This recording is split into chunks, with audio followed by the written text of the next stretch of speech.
అదే RTV app వార్తల్ని క్షణాల్లో చదివే అవకాశం ఉంటుంది. ఒక న్యూస్ పేపర్, ఒక టెలివిజన్ ఛానల్ మీ చేతుల్లో ఎప్పుడూ ఉంటాయి. శ్రీ నరేంద్ర మోడీ గారు పిలుపు మేరకు దేశమంతా ఒక వెబ్ కాన్ఫరెన్స్ ద్వారా మహారాష్ట్రలో ఏదైతే జరుగుతున్న లఖ్పతి దీదీ సమ్మేళన కార్యక్రమానికి ప్రతి జిల్లాలో జిల్లా సమైక్యలో దేశమంతా కూడా పార్టిసిపేట్ చేస్తూ ఈరోజు విజయనగరం జిల్లాలో నేను ఇక్కడ ఈ కార్యక్రమంలో అటెండ్ అవ్వడం జరిగింది.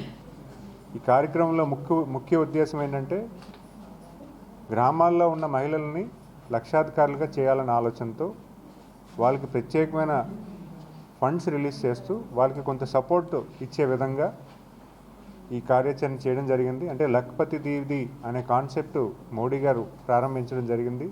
అలాగే మన స్టేట్ గవర్నమెంట్ కూడా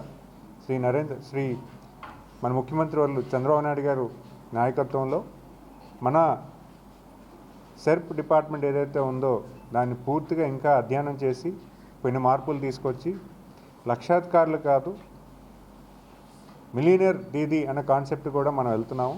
ఖచ్చితంగా రాష్ట్రంలో మహిళలకి ఎక్కువగా సపోర్ట్ చేస్తూ మహిళలకి గ్రామాల్లో ఉపాధి కల్పించే విధంగా మహిళలకి మంచి నడవడి అలాగే వాళ్ళ తాలూకా లైవ్లీహుడ్ యాక్టివిటీస్ ఏదైతే ఉందో దాన్ని ఇంకా స్ట్రెంథన్ చేస్తూ ఈరోజు కార్యాన్ని చేయడం జరిగింది. అదే ఈరోజు మన రాష్ట్రానికి నిమిత్తం సుమారు 89 లక్షల ఎస్హెచ్జి మెంబర్స్ ఉన్నారు, సెల్ఫ్ హెల్ప్ గ్రూప్ మెంబర్స్ ఉన్నారు. 8,50,000 సెల్ఫ్ హెల్ప్ గ్రూప్స్ ఉన్నాయి. మరి అందులో 122,000 మందికి ఈరోజు లక్షాధికారులు చేయాలని టార్గెట్తో ఈరోజు మోడీ గారు కొంచెం ఆదేశాలు ఇవ్వడం జరిగింది. దాని నిమిత్తం సుమారు 5,000 కోట్లు ఫండ్ మన రాష్ట్రానికి ఇవ్వడం ఫండ్ సుమారు 5,000 మెంబర్స్ని టార్గెట్ చేస్తూ మన డిస్ట్రిక్ట్ విజయనగరం జిల్లాలో ఎంపిక చేయడం జరిగింది. అలాగే ఈరోజు అదే ప్రాతినిధ్యంతో మనకి ఈరోజు ఈ జిల్లాలో bank linkage SHG bank linkage కింద 68 కోట్ల రూపాయలు ఇవ్వడం జరిగింది.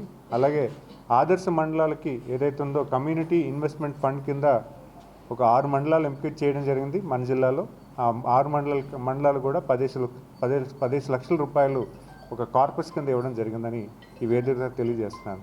అయితే ఈరోజు ముఖ్యంగా మహిళలకి అండగా నిలుస్తున్నటువంటి ఈ డిపార్ట్మెంట్ మహిళలకి అన్ని రకాలుగా లైవ్లీహుడ్ యాక్టివ్ వాళ్ళకి స్వయం ఉపాధి కల్పించే ఈ డిపార్ట్మెంట్కి ఈరోజు మోడీ గారు అంత పెద్ద స్థాయిలో దేశం మొత్తంలోని ఈ ఈవెంట్ చేస్తూ ప్రతి ఒక్కరిని పార్టిసిపేట్ చేయడం ఖచ్చితంగా మనందరం కూడా ఆనందపడాలి. ఎందుకంటే ఈరోజు మహిళలే ప్రధానంగా ఒక ఇల్లు నడిపిస్తున్నారు. అలాగే రేపొద్దున్న మన గ్రామాల్లోని డిస్ట్రిక్ట్స్లోని దేశంలో కూడా వాళ్ళు కూడా ఒక మంచి ఆదర్శనీయంగా అవ్వాలని భావిస్తూ సెలవు తీసుకుంటాం. మరిన్ని వీడియోస్ కోసం ఛానల్ ని సబ్స్క్రైబ్ చేయండి. లేటెస్ట్ అప్డేట్స్ కోసం వాట్సాప్ ఛానల్ ని ఫాలో చేయండి. అండ్ లింక్ డిస్క్రిప్షన్ లో ఉంది.